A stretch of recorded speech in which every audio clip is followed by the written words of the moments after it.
Pegah Rasulullah SAW, la yu'minu ahadukum yuhibba li akhihi ma yuhibbu bi nafsihi. Hana sempurna iman seseorang kalau dia tidak mencintai saudaranya sebagaimana dia mencintai dirinya sendiri. Hana sempurna iman gedanyo, menyo gedanyo hana tak cinta saudara gedanyo, lagi tak cinta dro kedro. Menyokka cinta, mungkin tamu pakai. Menyokka cinta saudara gedanyo, mungkin tayo tamu kelok, enggak mungkin. Yang menyatukan kita adalah rasa cinta kita.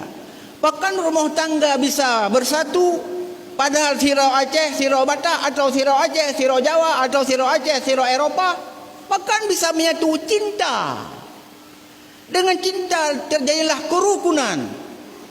Nyo yang kagadah cinta itu yang kagadah. Maka ni ba uranyo sebenarnya hana le angka perceraian. Yang kali mekawin hana le angka perceraian. Mempepep kat rumah tayo dah dengar cinta, acin cintai mempepep nyan sehingga hana le anggap mempepeknya menyusahkan. Karena cintai mempepep urinang. Karena cintai. Tidak ada perceraian. Rukun.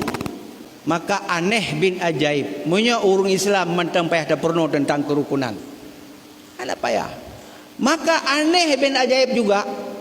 Punya orang Islam mentang kuat mau pakai.